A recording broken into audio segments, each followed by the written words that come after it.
Hello friends, Prabhakar Singh knowledge अड्डा में एक बार फिर से आपका स्वागत है।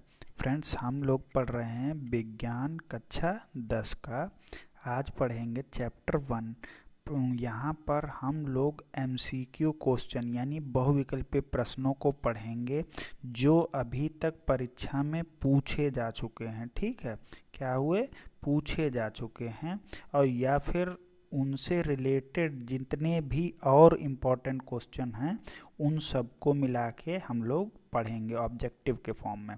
तो यहाँ पर उस क्वेश्चन को और उससे रिलेटेड सभी पॉइंट्स को आपको बताया जाएगा, जिससे कि वो क्वेश्चन और उसी के जैसे क्वेश्चन आपसे गलत नहीं होंगे। तो अगर अभी तक आपने हमारे चैनल को सब्सक्राइब नहीं किया है तो सब्सक्राइब कर लें। आइए वीडियो को शुरू करते हैं। तो हमारा सबसे पहला जो क्वेश्चन है वो ये रहा। जो हमारा पहला क्वेश्चन है, वह अभिक्रिया जिसमें दो या दो से अधिक ऑक्सीकारक, यहाँ ऑक्सीकारक नहीं, यहाँ लिखा है अभिकारक। क्या लिखा है? अभिकारक। ठीक है, तो वह अभिक्रिया जिसमें दो या दो से अधिक अभिकारक मिलकर एकल उत्पाद का निर्माण करते हैं उसे क्या कहते हैं? तो ध्यान से समझिए। जैसे कोई दो अभिकारक हैं, मान लिया ए और बी, ये आपस में अभिक्रिया करते हैं। देखिए, आपको एकदम से कुछ भी याद नहीं करना होगा, कितनी आसानी से हम लोग पढ़ेंगे, ये चीज़ आप नोट करेंगे। कोई दो अभिकारक हैं, कौन? ए और बी, जैसा कि इसने कहा है। ठीक है, दो या दो से ज़्यादा भी हो सकते हैं, आपस में मिलकर एक उत्पाद बनाते हैं। ये इंपॉर्टेंट है। तो उन्होंने क्या बनाया? एक उत्पाद। तो उस अभिक्रिया को हम क्या कहेंगे? तो देखिए, इधर कितने थे? दो, और इधर वो आपस में क्या जुड़ के एक बन गए, यानी वो दोनों आपस में क्या हो गया? उनका जुड़कर एक बन गए। और जुड़ने को क्या कहते हैं? संयोजन। तो ये कौन सी अभिक्रिया हुई? संयोजन अभिक्रिया। तो आप इसकी परिभाषा भी आसानी से याद कर सकते। संयोजन अभिक्रिया में क्या होता है? दो या दो से ज़्यादा लोग मिलके एक उत्पाद बनाते हैं। तीन लोग भी हो सकते हैं, कोई दिक्कत नहीं। ए, बी और सी इधर मिलके कोई एक बना दिया, डी, तो भी ये कौन सी अभिक्रिया है? संयोजन अभिक्रिया है। ठीक है, तो उम्मीद करते हैं ये क्वेश्चन आपका तैयार हो गया होगा। नेक्स्ट क्वेश्चन देखते हैं। निम्नलिखित में कौन ऊष्माक्षेपी अभिक्रिया है? ध्यान से समझिएगा। ऊष्माक्षेपी अभिक्रिया क्या होती है? इनमें क्या होता है? ऊष्मा, ठीक है, समझिएगा, ऊष्मा जो होती है निकलती है, यानी जैसे ही अभिक्रिया होगी तो उसमें से ऊष्मा निकलती है। ये इम्पॉर्टेंट है। अब देखिए, आपने ये महसूस किया होगा, जैसे क्या होता है जब आप चूना लाते हैं तो चूने को क्या करते हैं? उसमें पानी डालते हैं पुताई के लिए। तो देखा होगा आपने, उसमें से चूने का पानी गर्म हो जाता है, देखा होगा। ठीक है, चूने का पानी कैसा? गर्म हो जाता है। तो गर्म क्यों हो गया? क्योंकि उसमें से ऊष्मा निकली। तो यानी ऐसी अभिक्रियाओं को हम क्या कहते हैं? ऊष्माक्षेपी। तो देखिए, जैसे कार्बन, कार्बन माने कोयला, कोयले को आप जलाएंगे, ऑक्सीजन से रिएक्शन मतलब दहन होता है। ठीक है, तो जब कार्बन का आप दहन करते हैं तो कार्बन डाइऑक्साइड तो बनती है, साथ में गर्मी भी निकलती है। तो यही जो अभिक्रिया है वो कैसी है? ऊष्माक्षेपी अभिक्रिया है। ठीक है, तो यानी आप ये बात कहेंगी, जितनी भी दहन अभिक्रियाएं होती हैं, ठीक है, कौन सी? दहन अभिक्रियाएं, सभी दहन अभिक्रियाएं कैसी होती हैं? ऊष्माक्षेपी अभिक्रियाएं होंगी। ठीक है, तो एक बात ये याद रखेंगे। दूसरा देखिए, आपने क्या याद रखना है, पेपर में डायरेक्ट भी आता है ऊष्माक्षेपी अभिक्रिया के उदाहरण लिखने को। तो चूना लिखा, उसमें पानी डालते हैं, तो चूने का पानी यानी बिना बुझा हुआ चूना लेते हैं, उसमें पानी डालते हैं तो बुझा हुआ चूना बनता है। और देखा होगा आपने, ये गर्म हो जाता है। किस वजह से? क्योंकि इसमें भी क्या निकलती है? ऊष्मा। तो ये भी कैसी अभिक्रिया है? ऊष्माक्षेपी। ठीक है, तो ये आपको दो तीन उदाहरण बताए जो इम्पोर्टेंट हैं, उनको ध्यान रखेंगे। नेक्स्ट क्वेश्चन जो हम लोग करते हैं वो देखिए क्या है। संक्षारण किस प्रकार की अभिक्रिया है? देखिए डायरेक्ट ये इंपॉर्टेंट क्वेश्चन है, इसमें आपको संक्षारण नहीं पूछा क्या है, बस पूछ रहा है संक्षारण किस प्रकार की अभिक्रिया है। तो आप बताइए संक्षारण किस प्रकार की अभिक्रिया है? संक्षारण एक ऑक्सीकरण, ठीक है, कैसी अभिक्रिया है? ऑक्सीकरण अभिक्रिया है। और ऑक्सीकरण अभिक्रिया का ही दूसरा नाम आप बताएंगे क्या होता है? ऑक्सीकरण अभिक्रिया को ही क्या कहते हैं? उपचयन अभिक्रिया। तो संक्षारण किस प्रकार की अभिक्रिया है? उपचयन अभिक्रिया, ठीक है। तो संक्षारण में क्या होता है? एक धातु के ऊपर दूसरी कोई परत चढ़ जाती है, उसी को क्या कहते हैं? संक्षारण। तो ये संक्षारण किस प्रकार की? उपचयन या फिर ऑक्सीकरण अभिक्रिया है। नेक्स्ट क्वेश्चन हम लोग देखते हैं। नेक्स्ट क्वेश्चन ये रहा, ये देखिए, मैग्नीशियम को वायु में, यानी देखिए इसका क्या किया जा रहा है? वायु में जलाया जा रहा है, ठीक है। तो ये देखिए यहाँ कितने, 1 और 2, ये 2 अभिकारक हैं, और इधर मिलके ये कितना, सिर्फ 1 हो गए हैं। इधर 2 थे, ये शायरों को आप नोट करा करिए, ये वाले को। इधर देखिए कितने लोग हैं? 2 लोग हैं, और इधर कितना हो गया? 1 हो गया। तो यानी 2 से 1, यानी ये आपस में जुड़ गए हैं। तो जुड़ने को अभी हम लोगों ने पढ़ा था, ये किस प्रकार की अभिक्रिया होगी? संयोजन अभिक्रिया। जब भी आप एरो के लेफ्ट हैंड साइड 2 लोग देखें या 3 लोग देखें, और राइट हैंड साइड में सिर्फ 1 ही लोग हों, ठीक है, कोई भी सिर्फ एक ही उत्पाद बना हो, तो वहाँ कौन सी अभिक्रिया होगी? संयोजन अभिक्रिया होगी। इम्पॉर्टेंट है उदाहरण इसके, ठीक है, ठीक है। और ये भी वैसे संयोजन अभिक्रिया तो है, साथ साथ में ये किस प्रकार की अभिक्रिया है? दहन अभिक्रिया है, ये भी ध्यान रखेंगे, ठीक है। तो एक ही अभिक्रिया कई जगह उदाहरण के रूप में प्रयोग हो सकती है। नेक्स्ट क्वेश्चन हम लोग देखते हैं, ये है शरीर में भोजन का पाचन किस प्रकार की अभिक्रिया? वेरी इंपॉर्टेंट क्वेश्चन है। अब आप बताइए, शरीर में हम लोगों ने भोजन तो खाया, ठीक है, भोजन पचाने के लिए पता है क्या होता है? खाने के साथ साथ वायु की भी ज़रूरत है, यानी जो कोशिकाओं में भोजन जब तोड़ा जाता है तो उनको ऑक्सीजन चाहिए होती है। अब बताइए आप, ऑक्सीजन अगर उसमें यूज की जा रही है तो वो कौन सी अभिक्रिया होगी? जाहिर सी बात है ऑक्सीकरण अभिक्रिया होगी। जिस अभिक्रिया में ऑक्सीजन का प्रयोग होता है वो कैसी अभिक्रिया होती है? ऑक्सीकरण अभिक्रिया होती है, ठीक है। और क्यों? क्योंकि भोजन को तोड़ने के लिए ऊर्जा की आवश्यकता ज़रूरत होती है, ठीक है, वो कहाँ से आती है? इसी ऑक्सीजन से, ठीक है। नेक्स्ट क्वेश्चन हम लोग बात करते हैं, श्वसन किस प्रकार की रासायनिक अभिक्रिया है? वेरी इंपॉर्टेंट, ये सभी क्वेश्चन जो हैं वो किसी न किसी सेट में पूछे गए हैं, ठीक है, 10th क्लास में, क्योंकि एक बार में कई जगह 5 से 6 सेट बनते हैं एक ही साल में। तो ये कहीं ना कहीं क्वेश्चन जरूर आए हैं जितने भी इसमें शामिल किए गए।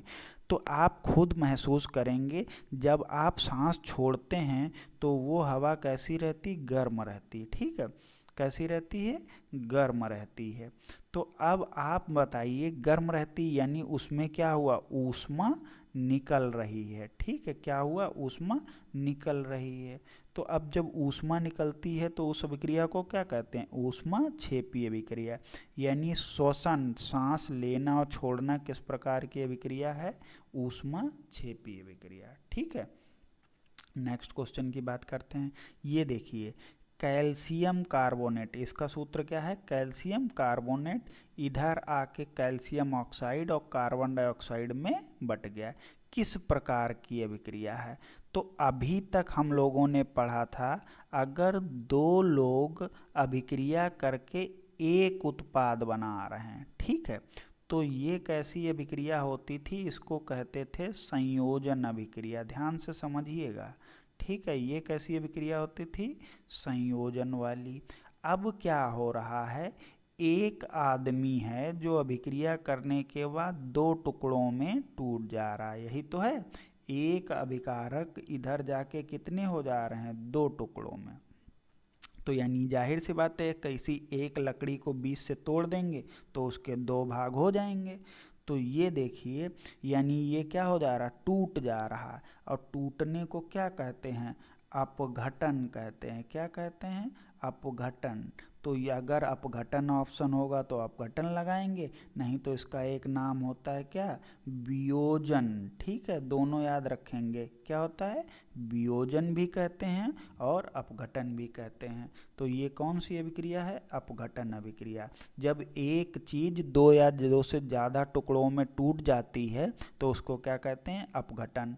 और दो या दो से ज़्यादा टुकड़े मिलके एक टुकड़ा बनाते हैं तो उसको क्या कहते हैं, संयोजन। ठीक है, नेक्स्ट देखिए, भौतिक परिवर्तन क्या है।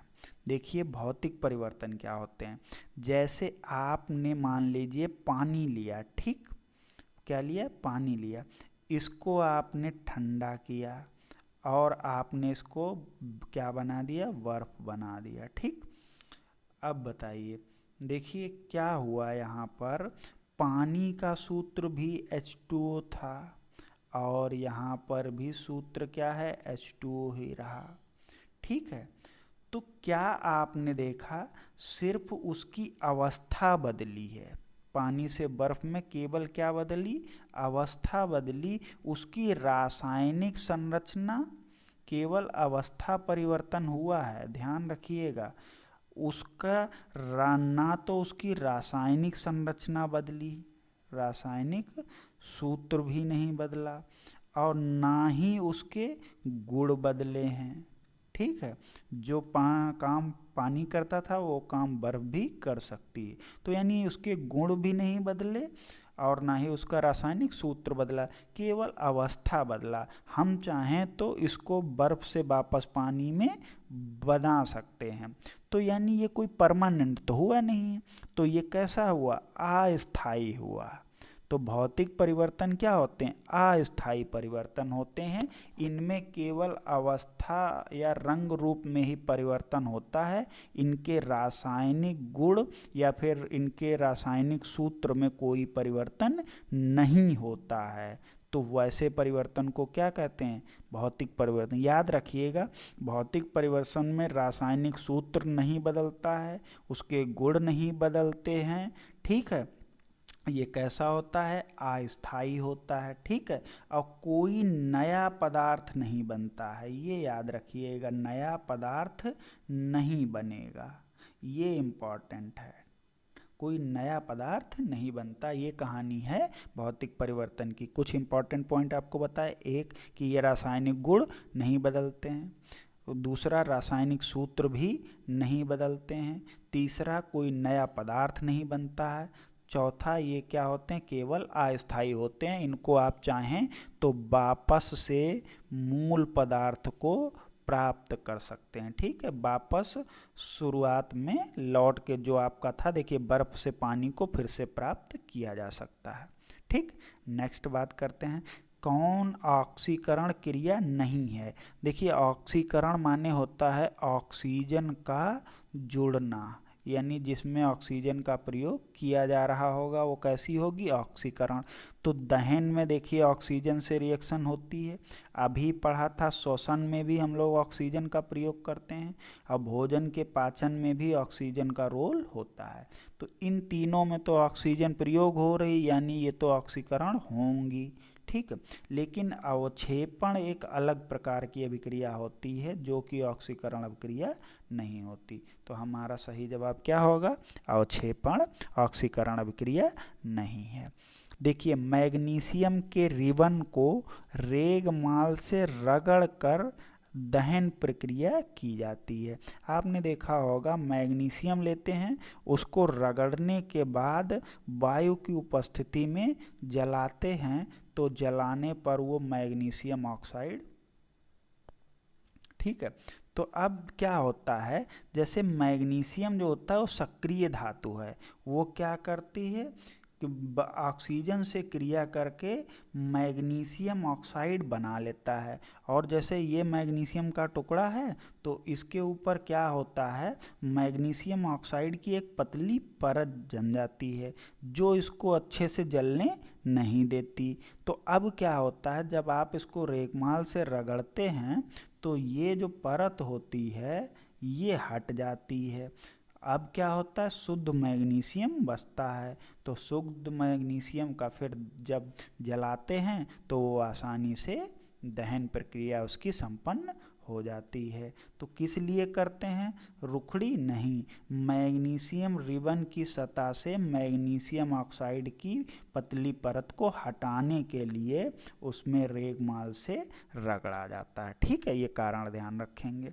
नेक्स्ट है, जिस अभिक्रिया में अवक्षेप का निर्माण होता है। देखिए कितनी आसान सा है। ऐसी अभिक्रिया जिसमें अवक्षेप का निर्माण हो तो उसको क्या कहेंगे? अवक्षेपण अभिक्रिया कहेंगे।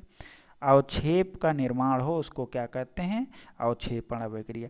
और याद रखिएगा, अवक्षेप जो बनता है वो अघुलनशील होता है। घुलनशील यानी मोस्ट इम्पॉर्टेंट क्वेश्चन ये भी है कि अवक्षेप जो बनता है वो उसमें घुलता नहीं है, वो तली पे जाके बैठ जाता है, यानी कैसा होता है? अघुलनशील होता है। ठीक है, ये पॉइंट ध्यान रखेंगे। निम्नलिखित में कौन ऑक्सीकारक नहीं है?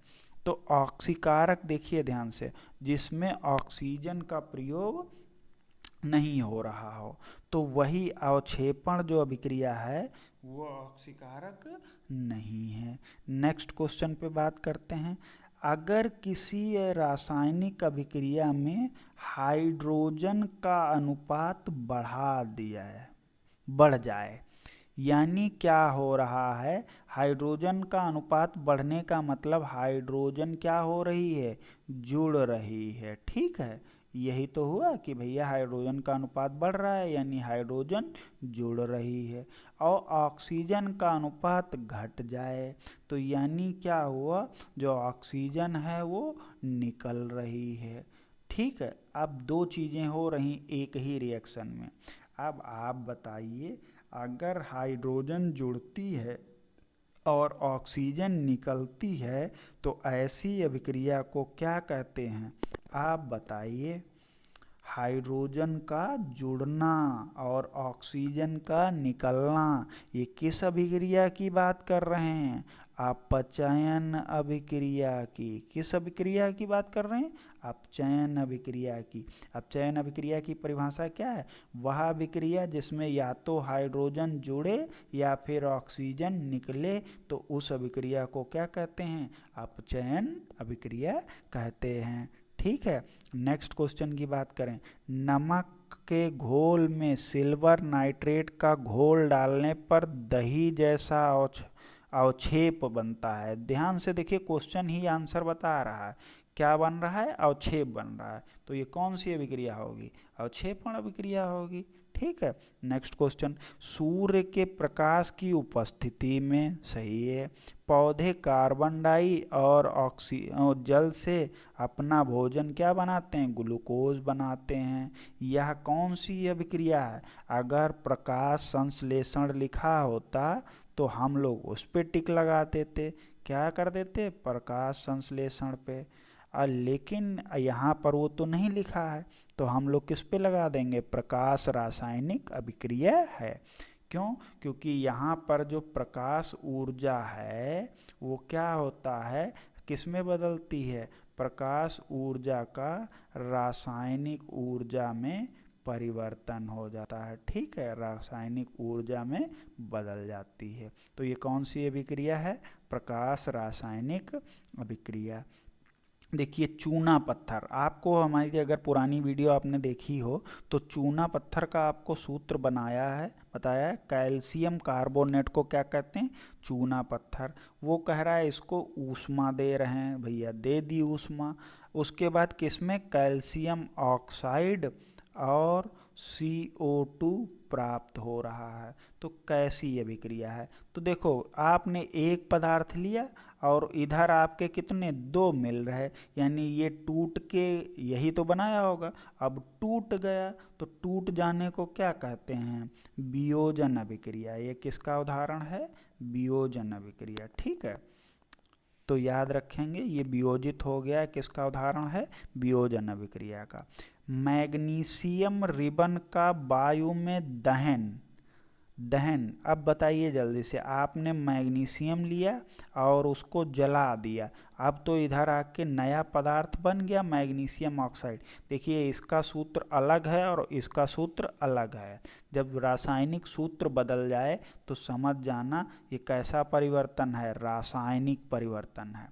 ठीक है, अब आपको रासायनिक परिवर्तन के बारे में कुछ इम्पॉर्टेंट पॉइंट बताते हैं।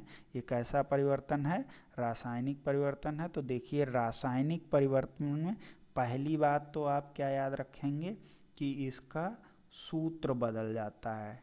क्या होता है, सूत्र, यानी रासायनिक सूत्र बदल जाएगा। ठीक, एक बात ये याद रखेंगे। और दूसरा क्या होगा, नया पदार्थ बनेगा, नया पदार्थ बनेगा। ठीक है, और तीसरी बात याद रखेंगे, ये क्या होते हैं, अगर आपने एक बार ए से बी बना दिया, यानी जो नया पदार्थ बना दिया, अब आप लाख जतन कर लें लेकिन वापस में नहीं आ सकते। जैसे कागज लिया आपने और उसको एक बार जला दिया, जलाने पे क्या बन गई, राख। अब आप कितनी भी कोशिश करें, ये इधर से इधर तो हो गया लेकिन इधर से इधर नहीं होगा, यानी राख से वापस कागज नहीं बनेगा। लेकिन भौतिक परिवर्तन में हम पीछे जा सकते थे। तो ये पॉइंट आप रासायनिक वाले में ध्यान रखेंगे। ठीक है, यानी ये अपरिवर्तनीय होते हैं। जैसे बच्चे का बड़ा होना पूछा जाता है, भौतिक है या रासायनिक है, तो बच्चा एक बार बड़ा हो गया, अब वो कभी भी छोटा नहीं होगा। ठीक है, तो ये था पुराना रासायनिक परिवर्तन। नेक्स्ट क्वेश्चन हम लोग देखते हैं, उपचयन अपचयन अभिक्रिया को क्या कहते हैं। यानी क्या होता है, जब दो पदार्थ हों, अभिकारक हों, एक ही अभिक्रिया के अंदर उपचयन और अपचयन दोनों चीज़ें हो रही हों, तो उन अभिक्रियाओं को रेडॉक्स अभिक्रिया कहते हैं। रेडॉक्स अभिक्रिया में एक पदार्थ का उपचयन होता है और दूसरे का अपचयन होता है। ठीक है, तो यानी जब उपचयन और अपचयन साथ साथ होते हैं तो उस अभिक्रिया को रेडॉक्स अभिक्रिया कहा जाता है। नेक्स्ट क्वेश्चन देखते हैं, जिन रासायनिक अभिक्रियाओं में उत्पाद के साथ साथ ऊष्मा उत्पन्न हो रही है, क्या हो रहा है, उत्पाद के साथ साथ ऊष्मा उत्पन्न हो रही है, उन अभिक्रियाओं को ऊष्माक्षेपी अभिक्रिया कहते हैं। याद रखिएगा, ऊष्माक्षेपी अभिक्रियाओं में ऊष्मा क्या होती है, ऊष्मा उत्सर्जित होती है या कह लो ऊष्मा निकलती है। ठीक है, ये इम्पॉर्टेंट है, इसको ध्यान रखेंगे। अब नेक्स्ट क्वेश्चन करते हैं, वे रासायनिक अभिक्रियाएं जिनमें अभिकारकों के बीच आयनों का आदान प्रदान होता है, वेरी इम्पॉर्टेंट है। देखिए समझाते हैं आपको ये क्या कहना चाह रहा है। अभिकारकों के बीच, जैसे देखिए ये लिखा है ए से बी, ये कोई एक पदार्थ है। ठीक है, ये बॉन्ड बता, उनके बीच में क्या लगा है, बॉन्ड। और सी से डी कोई एक पदार्थ है, यानी इसके अंदर दो आयन हैं, एक दो, इसके अंदर भी दो आयन हैं, एक दो। अब क्या हो रहा है, ये एक जो है ये अपने वाले दो को छोड़ के इसके साथ जुड़ जाए और ये वाला इसके साथ जुड़ जाए, यानी अपने आयनों को ये लोग क्या कर रहे हैं, अदल बदल रहे हैं, उनका क्या कर रहे हैं, आदान प्रदान कर रहे हैं। तो याद रखिएगा, अगर कहीं ऐसा हो रहा है तो इसको क्या कहते हैं, द्विविस्थापन अभिक्रिया। ठीक है, जैसे देखिए ए अभी किसके साथ जुड़ा है, बी के साथ, लेकिन बाद में ये किसके जो साथ जुड़ जाएगा, सी के साथ, यानी इसने अपना साथी को छोड़ दिया और दूसरे के साथी को पकड़ लिया। और यहाँ देखिए बी को देखिए, तो बी अभी किसके साथ जुड़ा है, किसके साथ, ए के साथ, लेकिन यहाँ आते ही बी किसके साथ जुड़ जाएगा, डी के साथ।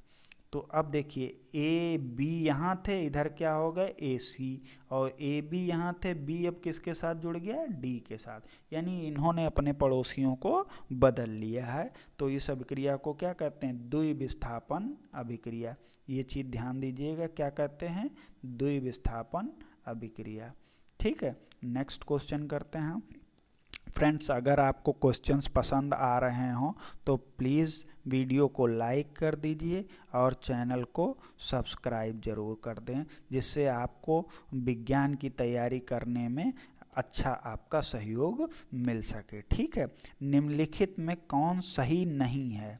तो ऑक्सीकरण और अवकरण साथ साथ होते हैं, ये बताइए। अभी हम लोगों ने पढ़ा रेडॉक्स अभिक्रिया, यही तो होती हैं। जब ऑक्सीकरण और अपचयन साथ साथ होने लगे तो उनको क्या कहते हैं? रेडॉक्स। यानी ये हो सकता है। ऊष्मा और देखिए दहन, दहन मतलब ऑक्सीजन श्वसन का ऑक्सीकरण का उदाहरण है। बोलिए जल्दी, दहन और श्वसन क्या ये ऑक्सीकरण हैं? दोनों में ऑक्सीजन की ज़रूरत होती है, यानी ये भी सही है। चिप्स की थैलियों में कौन सी गैस होती है? Nitrogen gas. ठीक है, ये याद रखिएगा, चिप्स की थैलियों में नाइट्रोजन गैस भरी होती है, ये भी सही। यानी ये तीनों तो सही हैं। तो हमसे पूछ रहा है कौन सही नहीं है, तो हमारा आंसर क्या हो जाएगा भैया? ऊष्माक्षेपीय अभिक्रियाओं में ताप का शोषण नहीं होता है, ताप क्या है? उत्सर्जित होता है, यानी निकलता है। वो ये क्या कह रहे हैं? शोषण हो रहा है। तो यही वाली बात गलत है। नेक्स्ट क्वेश्चन की बात करते हैं। किसी अभिक्रिया में भाग लेने वाले, यानी जैसे आपने ये एरो लगाया तो इधर जो पदार्थ लिए जाते हैं, जो अभिक्रिया शुरू करते हैं, इन पदार्थों को क्या कहते हैं? आपने सुना होगा, इनको क्या कहते हैं? अभिकारक कहते हैं। और जो बन के तैयार होते हैं, इनको क्या कहते हैं? इनको कहते हैं उत्पाद। ठीक है, जिनसे अभिक्रिया शुरू होती है उनको अभिकारक, और जिन पर अभिक्रिया खत्म होती है उनको क्या कहते हैं? उत्पाद। अब देखिए, ये क्वेश्चन पेपर में 2-3 बार आया है। ठीक है, देखिए CuOH2O CuH2O में किसका अपचयन हो रहा है? अपचयन माने क्या होता है? देखिए ध्यान से, ऑक्सीजन का निकलना, पहली बात, और हाइड्रोजन का जुड़ना। ठीक, तो आप बताइए किसका अपचयन हो रहा है? तो यहाँ कॉपर को अगर देखें तो यहाँ इस वाले में देखिए ऑक्सीजन निकल रही है, तो हम कह देंगे CuO का अपचयन हो रहा है। ठीक है, अपचयन के लिए आप ये 2 बातें ध्यान रखेंगे कि या तो ऑक्सीजन निकल रही हो या फिर हाइड्रोजन किसी अभिकारक में जुड़ रही हो। तो यहाँ देखिए इस वाले को, यहाँ CuO था, यहाँ सिर्फ Cu बचा, यानी इसमें से ऑक्सीजन निकल गई, तो इसका क्या हो रहा है? अपचयन हो रहा है। ठीक है, नेक्स्ट क्वेश्चन देखते हैं। ये रिएक्शन भी 2-3 बार आ चुकी है, ये दोनों रिएक्शन बहुत इंपॉर्टेंट हैं। आप जब भी प्रीवियस ईयर का पेपर देखेंगे या मॉडल पेपर देखेंगे तो ये क्वेश्चन डेफिनेटली आपको ज़रूर मिलेगा। तो यहाँ देखिए, इस अभिकारक को देखिए और इसको देखिए, फिर इनके उत्पाद को देखिए। पूछ रहा है कैसी अभिक्रिया, तो आप देखेंगे यहाँ बदलाव क्या हो रहा है। यहाँ O3 के साथ कौन जुड़ा? आयरन जुड़ा है, और यहाँ O3 के साथ कौन जुड़ा है? एल्यूमिनियम। यानी इस वाले एल्यूमिनियम ने आयरन को उसकी जगह से निकाल दिया है। ये देखो, आयरन अलग निकल गया और खुद जाके उसकी जगह बैठ गया। तो जब कभी भी ऐसा हो रहा हो तो इन अभिक्रियाओं को कहते हैं विस्थापन अभिक्रिया। इसको बड़े अच्छे से उदाहरण से समझते हैं। देखिए, ये देखिए A और B कोई दोस्त थे, बड़े बढ़िया करके, और C बेचारा अकेला था, इसकी किसी से दोस्ती नहीं थी। तो इसने क्या किया? इन दोनों लोगों की दोस्ती तोड़वा दी और खुद इनमें से एक के साथ दोस्ती कर ली। यानी A की दोस्ती अब किससे हो गई? C से, बेचारा B अकेला हो गया। तो अगर कोई ऐसा हरकत कर रहा है, यानी वो क्या कर रहा है? विस्थापित कर रहा है, और विस्थापन को ही क्या कहते हैं? Substitution reaction. ठीक है, जो एक चला जाए उसी की जगह पे कोई आ जाएगा। ठीक है, तो देखिए नेक्स्ट क्वेश्चन क्या है।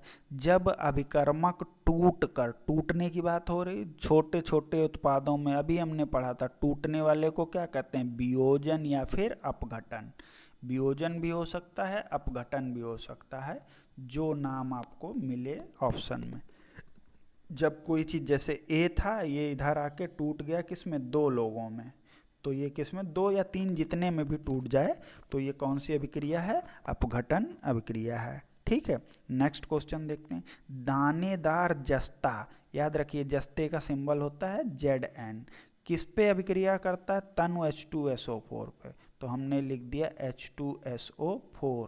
देखिए जो अभिक्रिया अभी पढ़ी थी वही क्या यहाँ पे हो रही, तो जिंक क्या करेगा, इस हाइड्रोजन की जगह ले लेगा, हाइड्रोजन से कहेगा तुम निकल लो, तो अब देखो जिंक क्या होगा, किसके साथ जुड़ जाएगा, इसी H2SO4 के साथ जुड़ जाएगा, और बेचारा हाइड्रोजन को कहेगा तुम तो निकल लो, तो यहाँ कौन सी गैस निकल रही है, हाइड्रोजन गैस। और वैसे भी याद रखिएगा, जब भी कभी कोई अम्ल किसी धातु से अभिक्रिया करता है, जिंक क्या है, धातु है, और H2SO4 क्या है, अम्ल है, जब कोई अम्ल किसी धातु से अभिक्रिया करेगा तो क्या होगा, वहाँ से हाइड्रोजन गैस निकलेगी, ये आप याद रखेंगे। ठीक है, क्या होगा, हाइड्रोजन गैस निकलेगी।